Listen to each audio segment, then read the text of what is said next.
From a sense of traveling around the world, because that's what you do for Hitachi, and as probably, I'd give you another title, is their lead evangelist. What is the most common problem you're hearing from customers today? What's the most common question they're asking you today? The biggest problem is, how do I handle this explosion of data? You know, this data, that's the biggest problem, and it's getting faster and faster. And the volumes of data, you know, we're looking at, you know, we know petabytes and terabytes, but we're looking at exabytes, and we already have customers who are handling exabytes of data. And when you get to that volume, it's hard to move that data. You can't back it up. You know, you can't do a ETL and load it into a data warehouse. You've got to bring applications to that data. You can't do backup. So we have to think of other ways of handling this.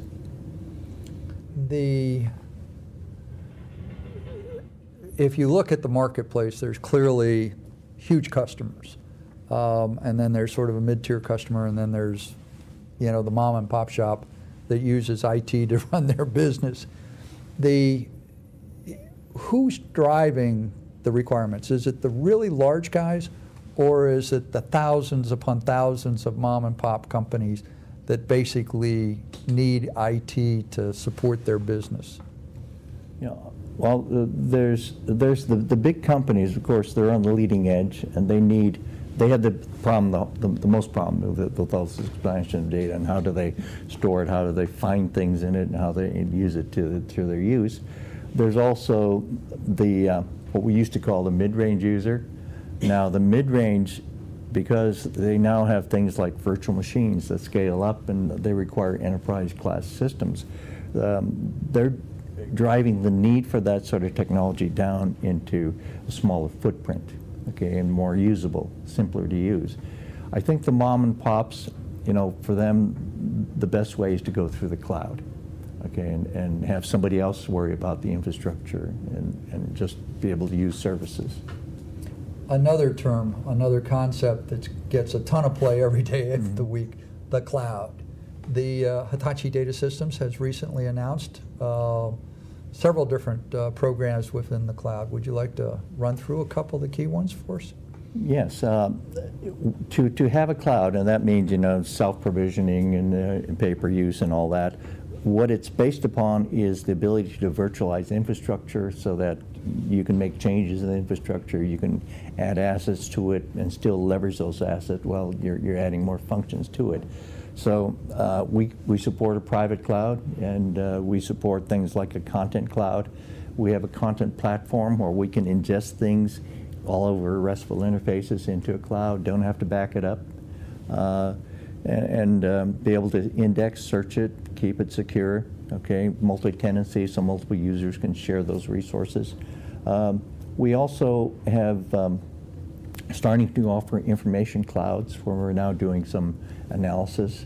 We also have our own cloud. We're starting that in the US because many of our customers have asked us to, say, handle their backup or store their archive content. So there's different initiatives that we're doing. We do like to partner with others, though, and be able to support their cloud initiatives. Okay. Would you view Hitachi Data Systems competing with Amazon or Google in the cloud environment, or being complementary to Amazon or Google in the cloud environment? You know, I think we're going to be complementary with them. For instance, our content platform supports S3, so we can push to the cloud or we can download from the cloud and store it in our content platform for our customers. As you look out over time, the marketplace ends up being the really large guys with big amount of data, analytics required to use that data, sort of a mid-tier, needs that capability, wants it on their own premises, and then everybody else ends up in a cloud environment. So it's basically a three-tier market?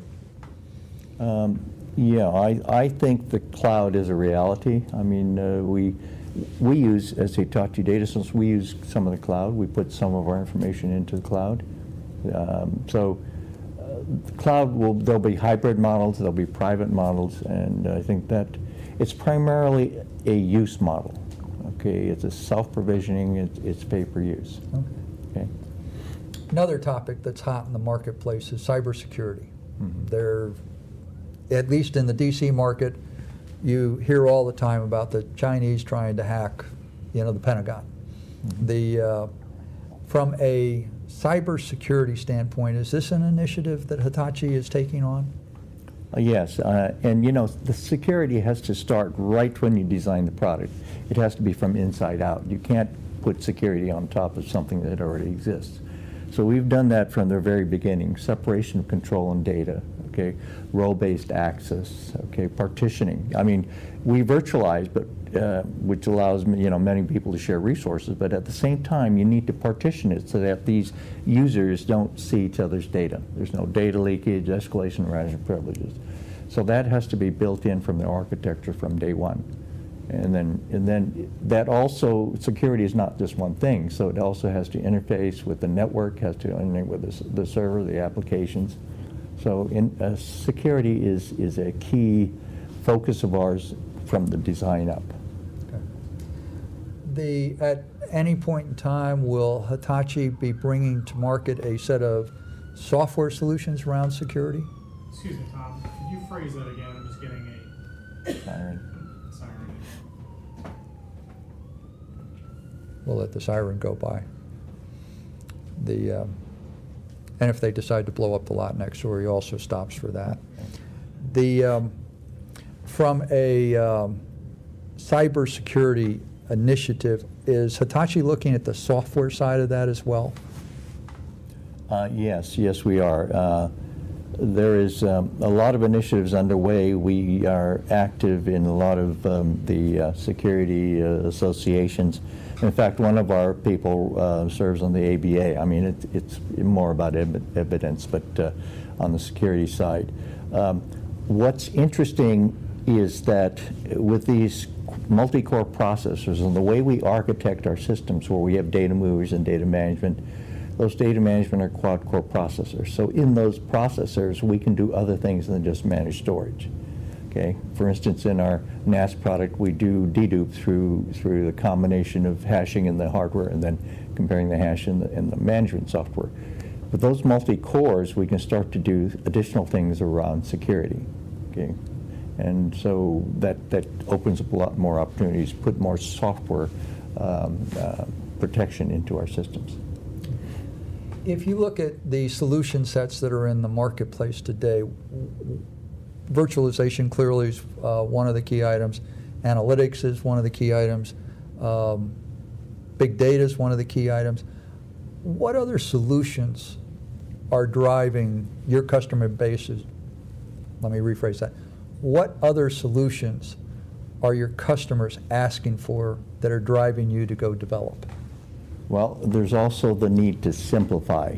And the way to simplify is through convergence of storage, network storage. And up to now, most people have been, it's a do-it-yourself project, right? And you buy a server, a storage network, and you put it together and you try to certify and spin up an application. In the big data world, that's too slow. You can't take months or weeks to do this. You've got to be able to bring in a converged system that's already been pre-certified, pre-tested, and be able to manage it through an orchestrated interface, like we present an interface through vCenter. So through vCenter, you can manage our server, storage, network, all with one pane of glass. So that simplifies things, enables them, provides them with agility to spin up their applications quickly. Okay. If you looked down the road 5 years out, there's always somebody has a garage in Silicon Valley and they're making building, designing, and making the next greatest thing since sliced bread and peanut butter. Where is most of the technology of the future, most of the software applications of the future coming from? Is it all over the world? Is it still isolated in particular parts of the world? That's a good question. I think, we still have these centers, around Silicon Valley, around DC, or up north in New England. Those centers, it starts, it starts around some sort of academic center, and that's where you see a lot of this innovation start. Of course, some of the biggest innovations came when people dropped out of those universities, but I think, you know, as we develop these things, you know, let me answer it this way.